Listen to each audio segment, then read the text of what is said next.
Hello दोस्तों, मंथन academy YouTube channel में आप लोगों को स्वागत है। दोस्तों, आज आप लोगों को जो बताने जा रहे हैं बीएड कोर्स 4 में भाषा की विशेषताओं के बारे में बताने जा रहे हैं। भाषा की विशेषताएं, जब हम भाषा का संदर्भ मानवीय भाषा से लेते हैं तो यह जानना आवश्यक हो जाता है कि मानवीय भाषा की मूलभूत विशेषताएं कौन कौन हैं। मानवीय भाषा मतलब तो जान ही रहे हैं आप लोग कि मानवों के द्वारा जो बताई जाने वाले, अर्जन किए जाने वाली जो भाषा है वो मानवीय भाषा हो गया। अब मानवीय भाषा जो मूलभूत भाषा है वो मुख्य रूप से हॉकिट के अनुसार 9 प्रकार की विशेषताएं बताई गई है। पहली भाषा की विशेषताएं है यादृच्छिकता, सृजनात्मकता, तीसरा अनुकरण ग्राह्यता, चौथा परिवर्तनशीलता, पांचवा विविक्तता, छठा द्वैतता, सातवां भूमिकाओं का पारस्परिक परिवर्तन, आठवां अंतरंता, नौवां असहज वृत्तिकता। अब हम चलते हैं पहली यादृच्छिकता पर। यादृच्छिकता का अर्थ है व्यक्ति द्वारा नहीं वरन एक विशेष समूह द्वारा मानना है। अब कहने का तात्पर्य है कि मेरे द्वारा नहीं, आप लोगों का जो समूह है, यानी मतलब किसी आप लोग का मतलब यह नहीं कि आप ही लोग केवल, यानी किसी एक व्यक्ति विशेष नहीं, 2 से अधिक लोगों के समूह के द्वारा जो होता है उस समूह के द्वारा एक विशेष समुदाय। समुदाय कब होगा? जब 2, 4, 5 से अधिक लोगों के बीच की जब होगी तब वो एक समुदाय होगा। तो एक विशेष समुदाय किसी भाव या वस्तु के लिए जो शब्द बना लेता है उसका उस भाव से कोई संबंध नहीं होता है। यह समाज के इच्छा अनुसार माना हुआ संबंध है। जैसे उदाहरण के तौर पर कि डिक्शनरी का कोई शब्द ले लिए, शब्दकोश का। अब उस शब्दकोश के बारे में मुझे जानकारी है जितना शब्दकोश में है, लेकिन 5 समुदाय मिलकर के 10 आदमी के बीच एक कोई नवीन शब्द की संरचना हो गई, उसके बारे में हम लोगों को जानकारी हो गई। उस भाव से हम लोगों को यह स्पष्ट हो गया कि यह जो शब्द है वह यह है, किसी एक व्यक्ति विशेष के द्वारा नहीं है, एक समुदाय के द्वारा प्रमाणित है, तो वह हो गया यादृच्छिकता। यानी यादृच्छिकता का यहाँ पर ये देखिए, यद का यदा मतलब जब, तदा मतलब तब। यद मतलब जो, इच्छिकता मतलब जिसके इच्छा से, तो यानी समुदाय के इच्छा से, यानी किसी व्यक्ति द्वारा नहीं वरन एक विशेष समूह द्वारा मानना है। एक विशेष समुदाय किसी भाव या वस्तु के लिए जो शब्द बना लेता है उसका उस भाव से कोई संबंध नहीं होता है। उसका यह नहीं है कि यह हम बना दिए तो इससे मुझे कोई लाभ होगा, आर्थिक लाभ होगा, नहीं, या किसी दूसरा लाभ होगा, यह भी नहीं।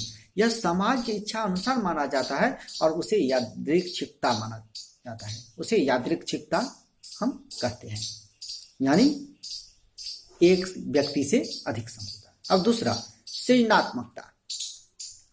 मानवीय भाषा की मूलभूत विशेषता है सृजनात्मकता।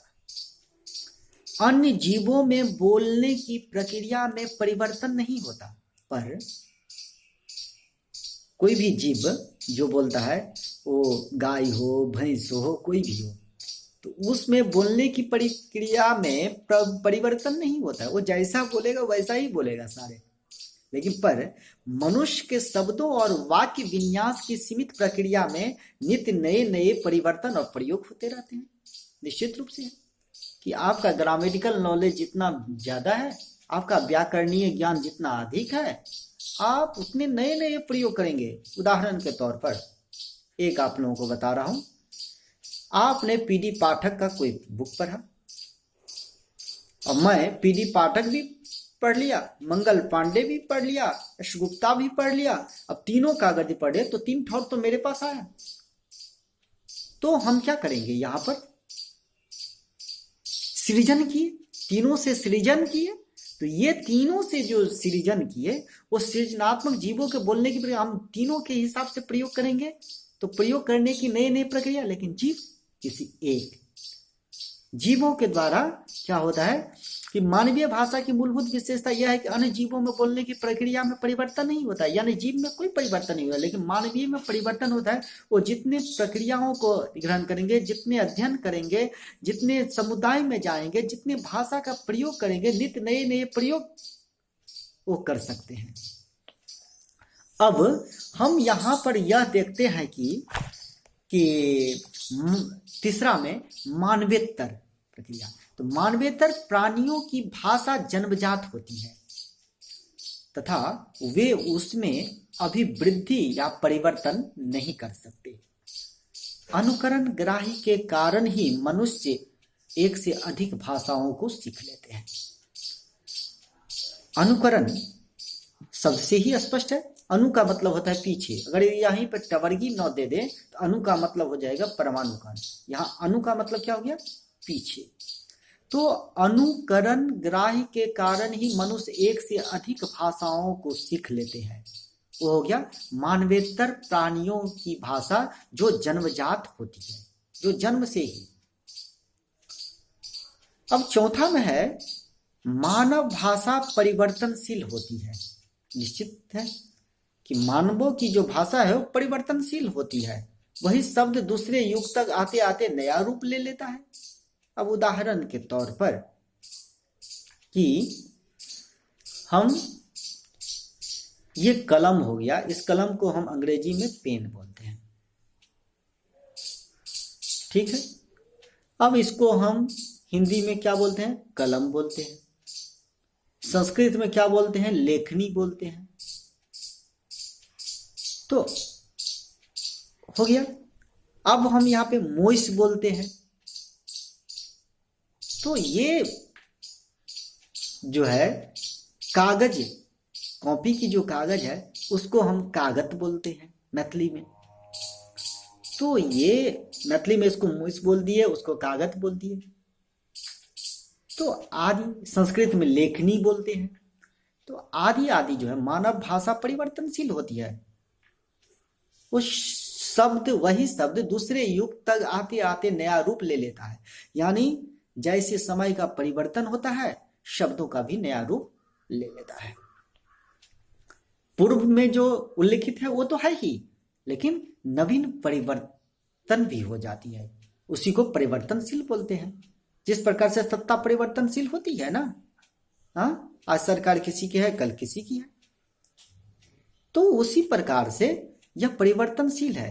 पूर्व के द्वारा जो निर्धारित है उसमें नया प्रयोग द्वारा हम जो है सो नवीन नामकरण कर दिए और वो प्रमाणित हो गया तो परिवर्तनशील हो गया। मानव संप्रदाय में वो विख्यात हो गया तो परिवर्तनशील हो गया। मानव भाषा परिवर्तनशील होती है। वही शब्द दूसरे युग तक आते आते नया रूप ले लेता है। अब पांचवा है मानव भाषा विच्छेद है।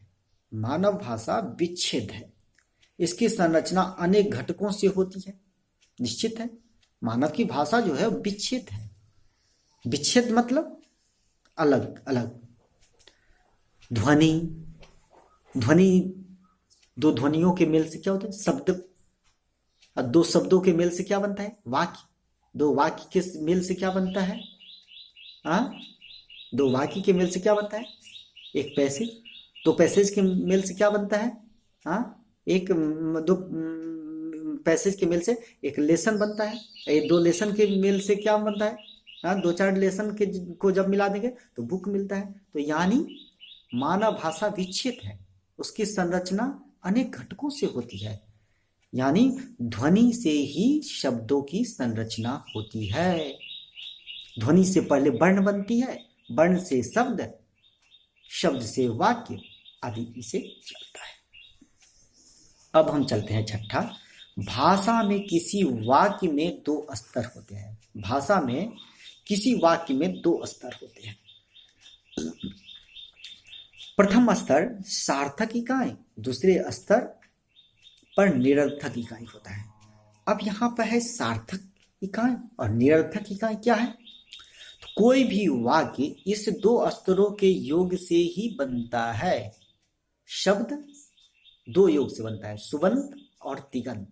सुबंत सु ओजस अम ओटस टाभ्याम भिस आदि जो है, तिगंत तिप तस झी आदि, इन दोनों के मेल से ही पद बनता है। लेकिन यहाँ पे भाषा में किसी वाक्य में दो स्तर होते हैं। प्रथम स्तर सार्थक इकाई, दूसरे स्तर निरर्थक इकाई। कोई भी वाक्य इस दो स्तरों के योग से बनता है। जैसे क जोर अ जोर र जोर अ, मतलब क्या हो गया, कर। कर का मतलब क्या हो गया, हाथ। कर का मतलब हाथ, यह क्या हो गया, सार्थक हो गया। ख जोर अ जोर र जोर आ, यह क्या हो गया, निरर्थक हो गया, यानी स्वनिम इकाई हो गया। जो अपने में वो वर्ण तो है लेकिन उसका कोई सार्थक अर्थ नहीं। अब सातवां, भाषा में दो पक्ष होते हैं, वक्ता और श्रोता। वार्ता के समय दोनों अपनी अपनी भूमिका को परिवर्तित करते रहते हैं। कभी कभी ऐसा होता है कि वक्ता भी श्रोता बन जाता है और कभी कभी यह होता है कि श्रोता भी वक्ता बन जाता है। हम आपकी बात जब सुनेंगे तभी हम जवाब दे पाएंगे, और मेरी बात को अब आप जब सुनेंगे तभी आप जवाब दे पाएंगे। और आठवां है, मानव भाषा भविष्य एवं अतीत की सूचना भी दे सकती है तथा दूरस्थ देश का भी इस प्रकार अंतरण की विशेषता केवल मानव भाषा में होती है।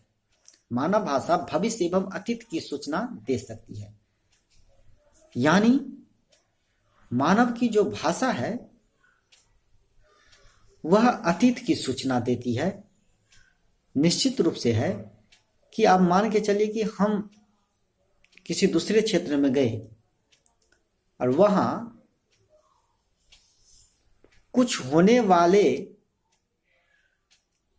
दूसरा घटना के बारे में, दूसरी प्रक्रिया के बारे में अगर यदि कोई तीसरा अगर बता रहा है, हम नहीं समझ रहे हैं, लेकिन वह अगर यदि अतीत के बारे में बता रहा है, वह अगर कोई सूचना अगर तीसरा व्यक्ति दे रहा है और मुझे अगर यदि समझ में आ गया, तो दूरस्थ देश का भी मतलब जिस प्रकार से, उदाहरण के तौर पर यहां पर देखिए, अतीत की सूचना भी दे सकती है। जैसे राजदूत, एक देश से दूसरे देश की मैसेज पहुंचाने वाली जो होता है व्यक्ति, वो राजदूत होता है। तो यहाँ पे हम दूरस्थ का उदाहरण हम दे सकते हैं। मानव भाषा भविष्य एवं अतीत की सूचना भी दे सकती है। अब कोई अगर दूसरे देश में अगर होने वाली घटना होगी, या कोई अगर यदि विशेष प्रयोग होगा, या आक्रमण होने वाली होगी, या कोई नवीन क्रिया होने वाली होगी, तो राजदूत का काम है कि एक देश को से दूसरे देश को सूचना वो देगी, अपने देश के राजदूत को, और सभी देश में सभी देश की राजदूत का ये काम होता है। तो इस प्रकार अंतरण की विशेषता केवल मानव भाषा में ही है, या पशु में नहीं है। पशु दूसरे तक सूचना नहीं पहुंचा सकती है। अब नौवां है, मानवेतर भाषा प्राणी की सहज वृत्ति, आहार, निद्रा, भय, मैथुन से ही संबद्ध होती है, और इसके लिए वे कुछ ध्वनियों का उच्चारण करते हैं, किंतु मानव भाषा सहज वृत्ति नहीं होती है। भाषा के ये अभिलक्षण मानवीय भाषा को अन्य ध्वनियों या मानवेतर प्राणियों से अलग करने में समर्थ है। अब मानवेतर भाषा, मानवेतर मतलब क्या, यानी मानव के बाद, उत्तर मतलब होता है बाद में, मानव के बाद जब मानव संप्रदाय हुआ उसके बाद जो भाषा का निर्माण हुआ वो हुआ मानवेतर, सहज वृद्धि, आहार, निद्रा, भय, मैथुन आदि से जिसका संबंध है। और इसके लिए वे कुछ ध्वनियों का उच्चारण करते हैं, किंतु मानव भाषा सहज वृद्धि नहीं होती है। भाषा के ये अभिलक्षण मानवीय भाषा के अन्य ध्वनियों या मानवेतर प्राणियों से अलग करने में समर्थ है। तो आज हम आप लोगों को बताए हैं भाषा की विशेषताएं के बारे में। अब अगली कक्षा में फिर हम दूसरी विषय वस्तु लेकर के आएंगे शिक्षा पर, एवं अन्य हम आप लोगों को जानकारी देते रहेंगे। तो दोस्तों, मेरा जानकारी आप लोगों को सही लगे तो मेरे चैनल को अवश्य सब्सक्राइब करें और दूसरे तक शेयर करें, ताकि ये जानकारी दूसरों तक पहुंच सके, कहीं किसी छात्र एवं छात्राओं को इससे लाभ मिल सके। धन्यवाद।